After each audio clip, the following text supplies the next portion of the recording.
البدع والأهواء، أهل البدع العقائدية وأهل البدع السياسية.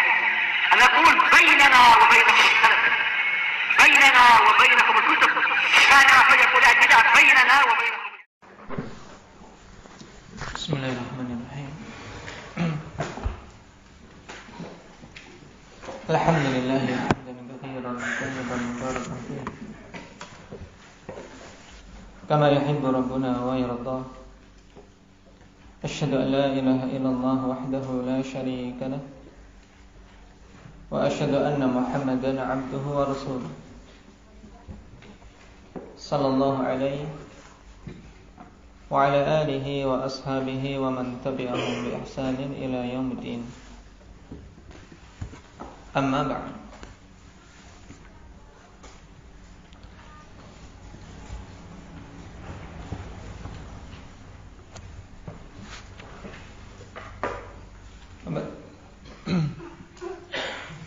Pembahasan yang lalu berhubungan dengan perkataan muallif dalam muqaddimah, "May yahdihillahu fala mudilla lahu wa may yudlil fala hadiya lahu." Pembagian hidayah yang disebutkan kemarin ada berapa macam? Indaka Balimbang. Hidayah terbagi menjadi berapa macam?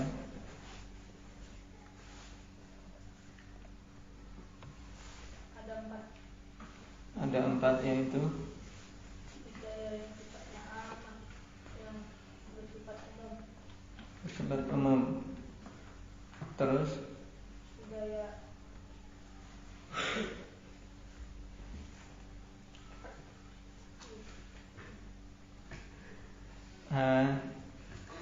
yang pertama hidayah aman.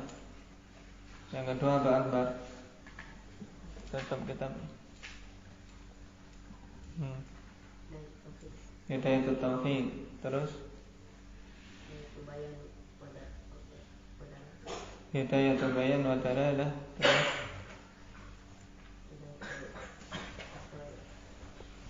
apa? Hidayah ukhrawiyah. Nah, hidayah ukhrawiyah yang dimaksud apa?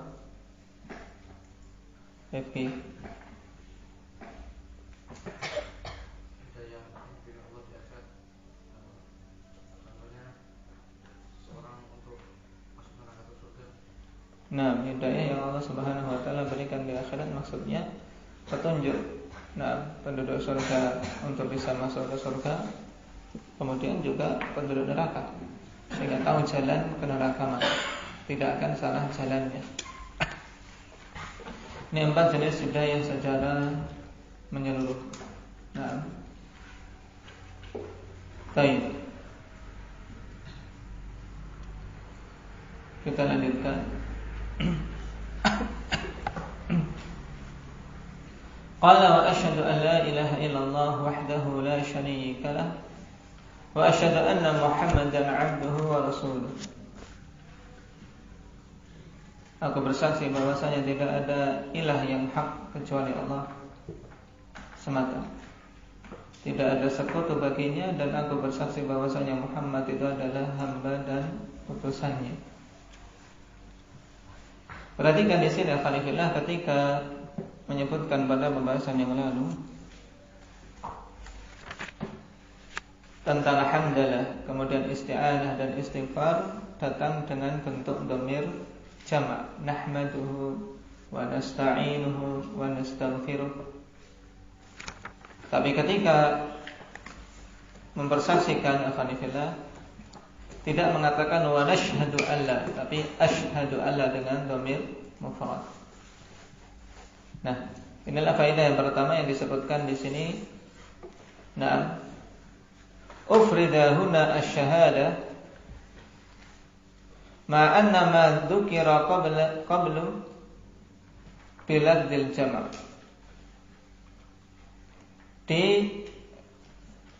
Disebutkan secara mufrad persaksian di sini bersamaan dengan apa-apa yang disebutkan sebelumnya dengan lafaz jama'.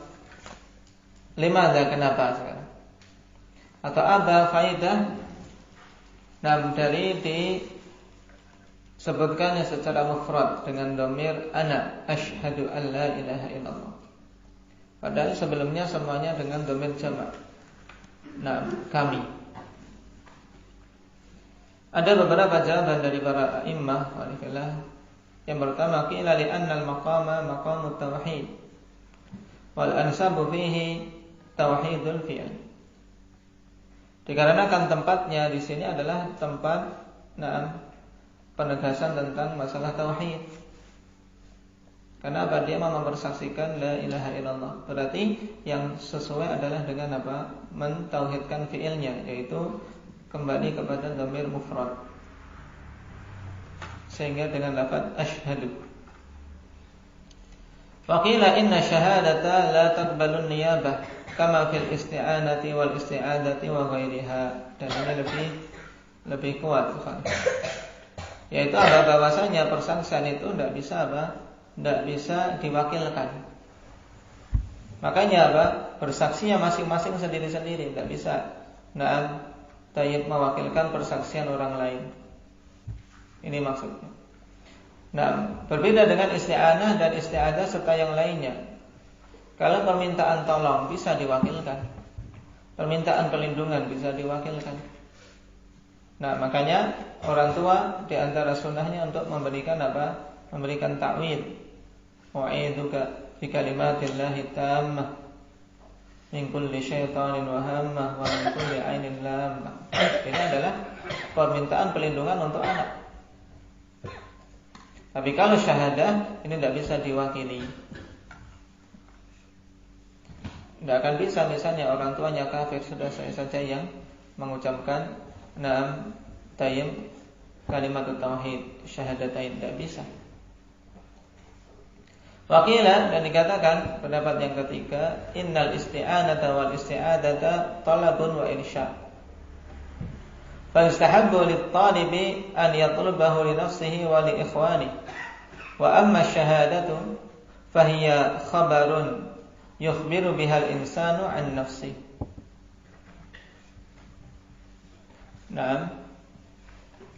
Bahwasanya isti'anah itu juga isti'adah adalah permintaan dan insya, talab insya, yaitu permintaan bukan khabar. Karena apa? Isti'adah meminta perlindungan, meminta pertolongan, meminta ampunan dan yang lain yang disebutkan di depan. Itu adalah apa? Talab wa insya. Itu permintaan bukan khabar. Maka disunahkan untuk orang yang meminta itu meminta untuk dirinya sendiri dan saudara-saudaranya.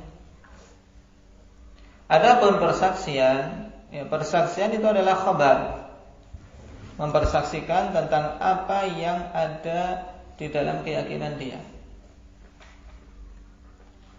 Yukhbiru bihal insan an nafsi, dia mengkhabarkan tentang dirinya, maka tidak bisa dia mewakilkan orang lain atau diwakili oleh orang lain. Ini tiga alasan ikhwanifillah. Yang ketiga-tiganya ikhwanifillah mungkin sebagaimana dalam Tuhfah Al-Madiyah Syarah Tadmuriyah. Jadi ini tiga alasan kenapa kok didatangkan dengan lafaz mufrad. Wa asyhadu an la ilaha illallah.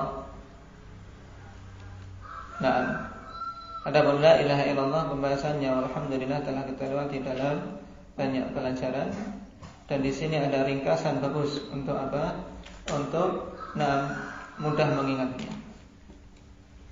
Qala wa tadammanat hadhil jumlah at-takhliyah qabla at-tahliyah wa huma ruknut tauhid. Terkandung pada jumlah ini, jumlah la ilaha illallah, yang itu takhliyah qabla tahliyah. Maksud apa takhliyah? Takhliyah yaitu mengosongkan. Dalam istilah lain juga tasfiyah, sama. Dikosongkan, berlepas diri dari semua sesembahan-sembahan yang ada.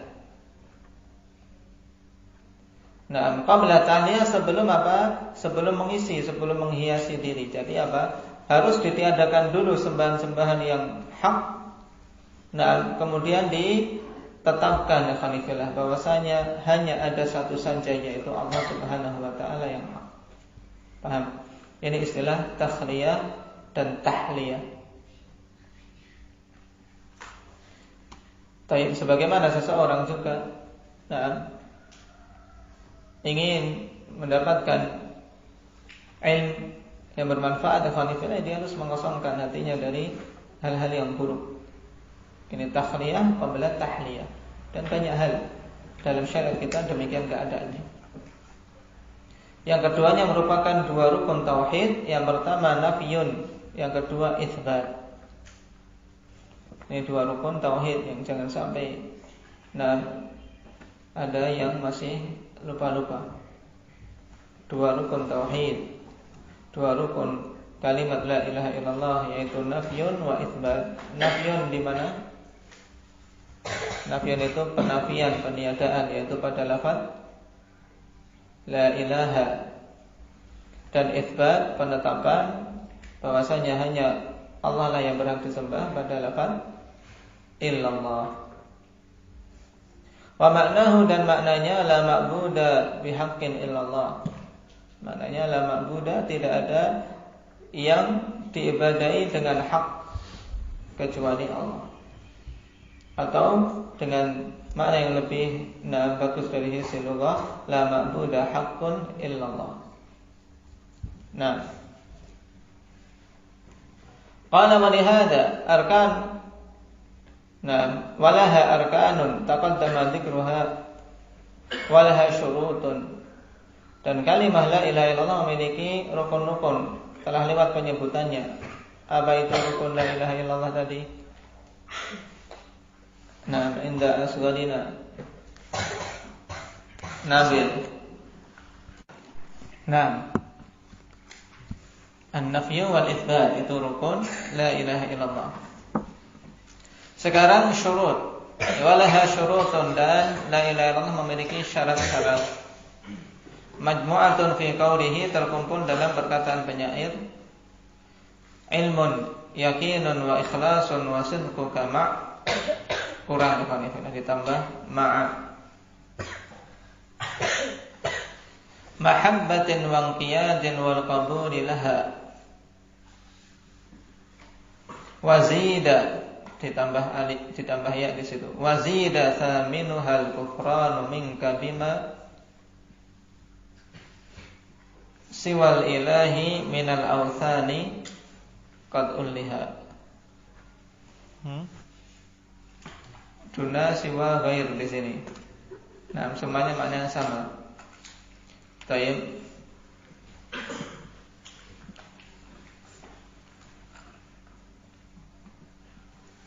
Ilmun yakin, ini telah kita lewati syarat-syarat la ilaha illallah itu.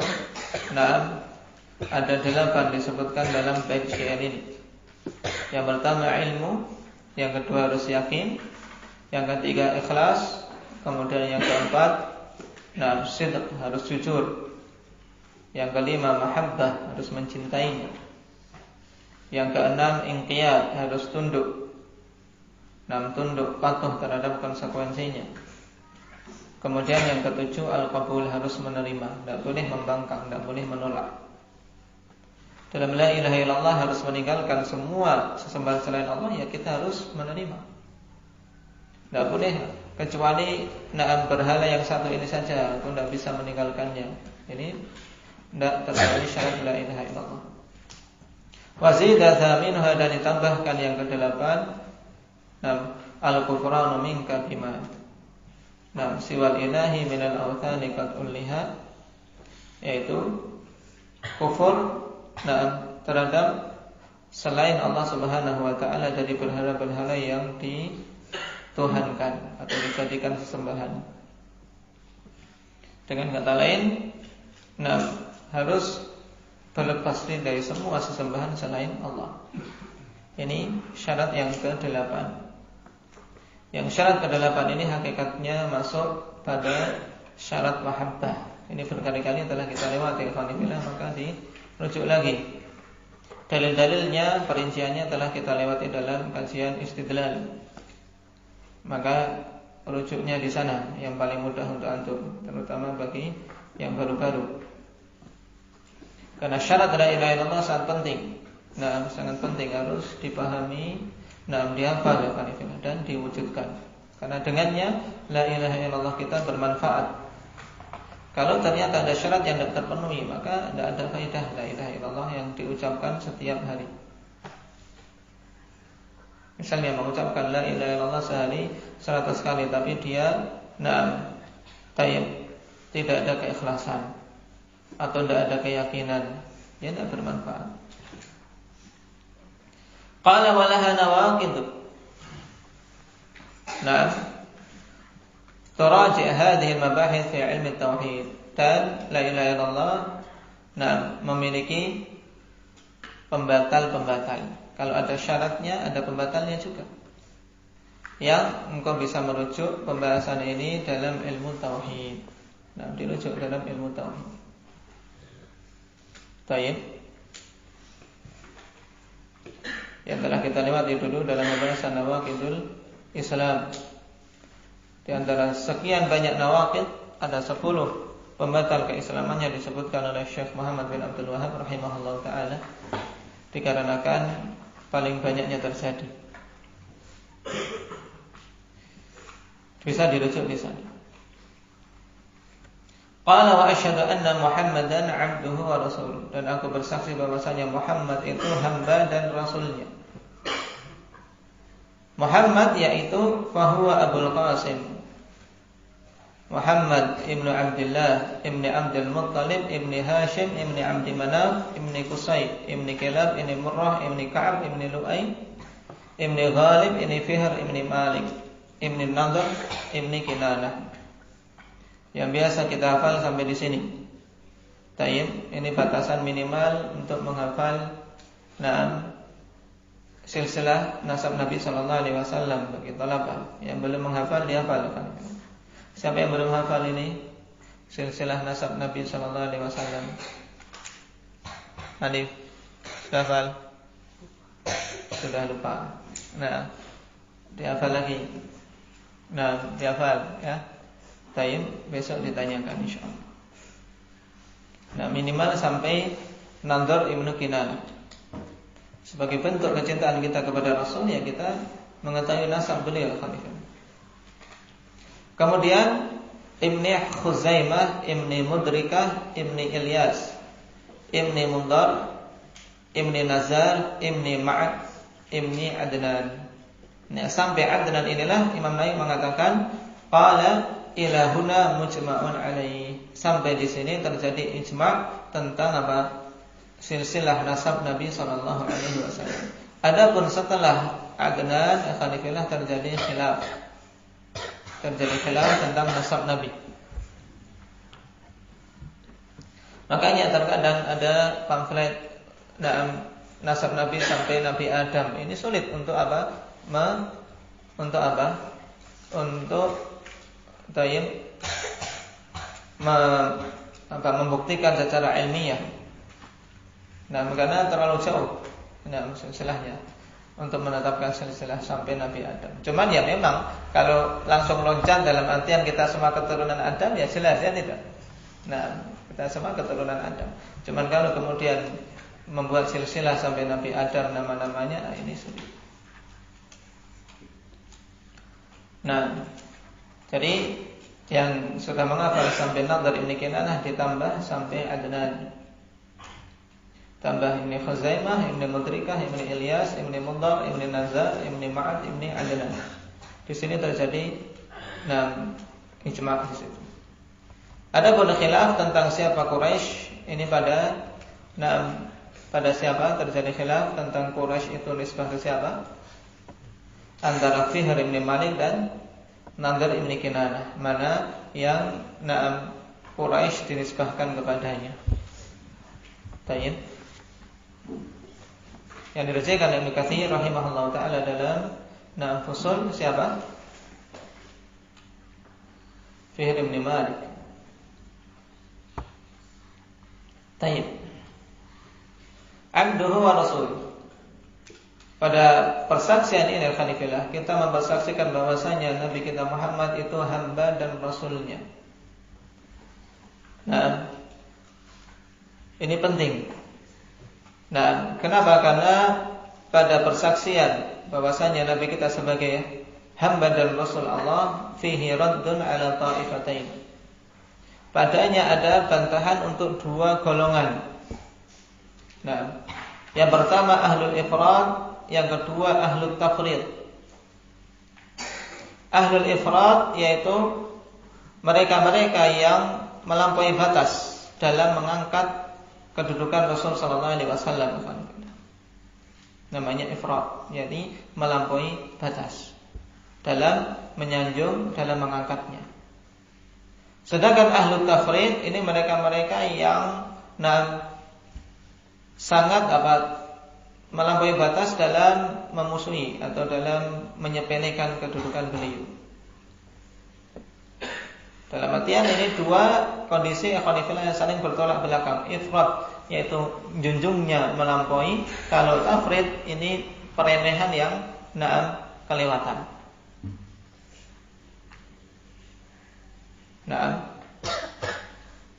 Ahlu ifrat dibantah ikhwanifillah dengan lafaz abduhu. Faqauluhu abduhu raddun ala man afrata faja'alahu fi manzilati rabbil alamin kama yaf'aluhu ghulatus sufiyah. Pada lafaz abduhu kita mempersaksikan kalau Nabi kita Muhammad adalah hamba Allah. Berarti di sini bantahan untuk siapa saja yang afrata, yang melampaui batas dalam menyanjung Nabi sehingga menjadikan beliau pada kedudukan Rabbul Alamin, pada kedudukan Allah. Mampu menyembuhkan, mampu menghidupkan, mampu menerangi hati, memberikan kesembuhan hati dan seterusnya. Sebagaimana dilakukan oleh orang-orang sufi yang hulu. Orang-orang sufi yang hulu. Baik.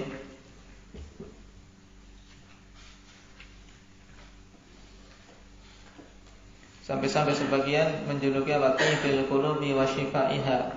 Dan ini yang semakin bikin kita sedih. Semakin tenar saja salawatin ya kanifillah. Didengar di masjid-masjid padahal padanya ifrat. Bil qulubi wa shifaiha, katanya Rasul sallallahu alaihi wasallam itu adalah penawar hati, pengobat hati dan penyembuhnya.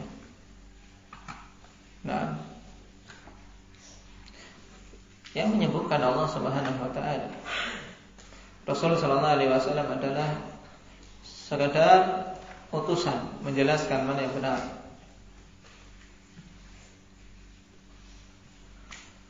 Yang dikenal dengan salawati bil qulub, yang padanya ifrat, perbuatan melampaui batas. Cuma terkadang sebagian mereka tidak paham maknanya, ya tidak. Mereka menyenandungkan itu, tidak paham maknanya, yang penting bagus dinyanyikan. Allahul musta'an. Siapa yang hafal?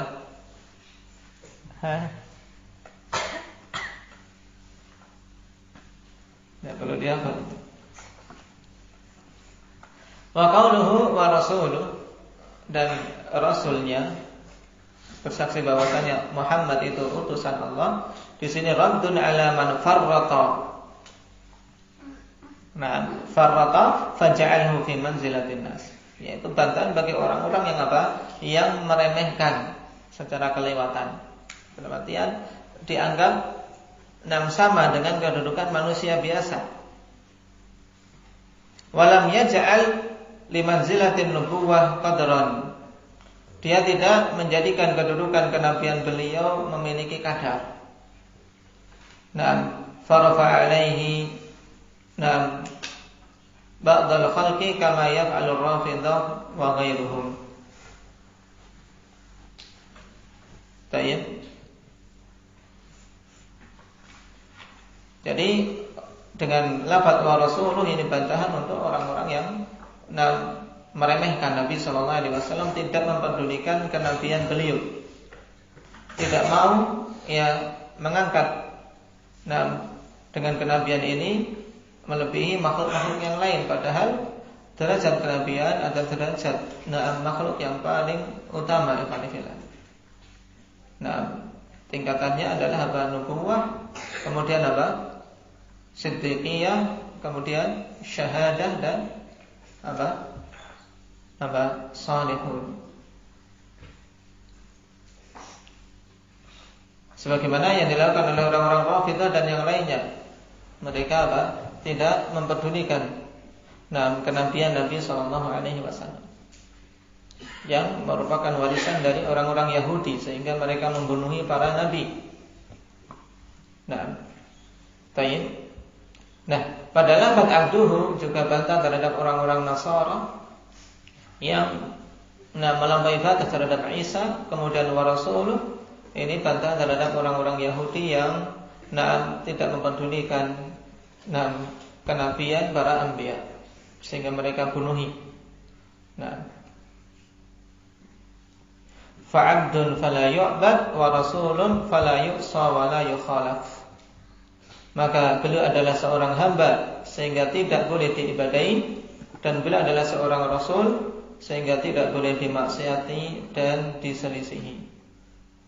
Atau dalam perkataan yang lebih masyhur, abdun la yu'bad wa rasulun la yukadzab. Dia adalah seorang hamba yang tidak boleh diibadahi dan seorang rasul yang tidak boleh didustakan. Ini ringkasan kandungan dari syahadatain yang setiap muslim harus harus betul-betul meyakininya. Dan persaksian kita bahwasanya Nabi Muhammad SAW adalah hamba dan utusan Allah, mengharuskan kita berapa perkara? 4 perkara utama yang merupakan konsekuensi dari persaksian Muhammad abduhu wa rasuluh. Yaitu apa? Ta'atuhu fima amar wa tasdiquhu fima akhbar wajtinabu ma naha anhu wa zajar wa an la yu'badallah illa bima syara'a. Ini 4 konsekuensi syahadah Muhammad abduhu wa rasuluh. Yang pertama apa? Harus membenarkan semua yang dikhabarkan oleh Nabi. Tidak boleh kita mendustakan sedikit pun dari apa yang dikhabarkan.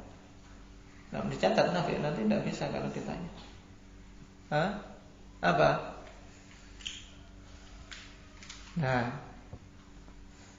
Konsekuensi dari persaksian Muhammad abduhu wa rasuluh.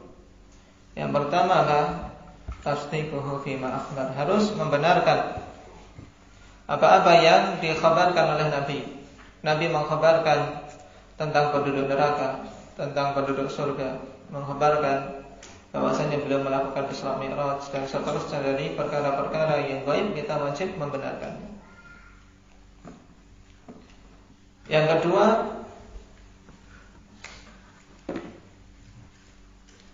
apa? Tasdiquhu fima akhbar. Kemudian yang kedua, ta'atuhu fima amar. Wajib mentaati apa-apa yang beliau perintahkan.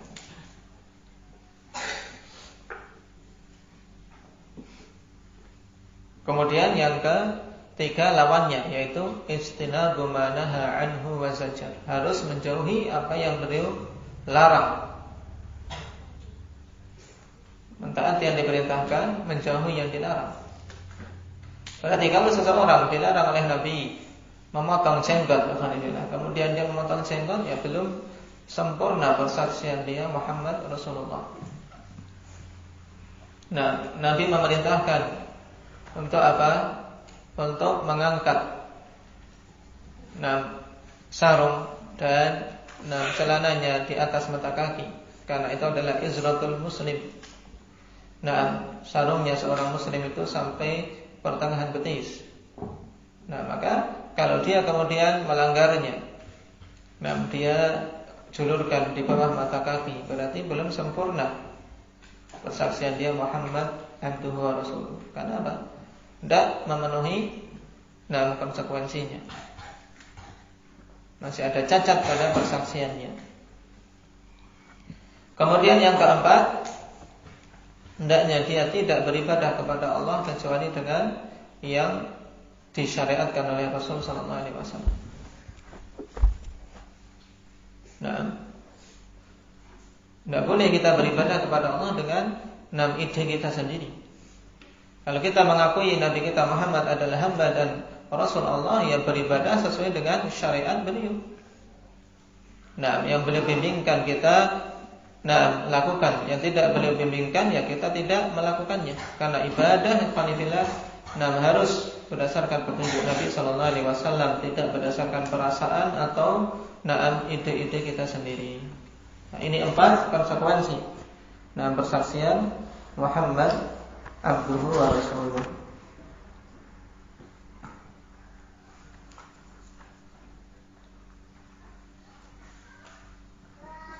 Baik.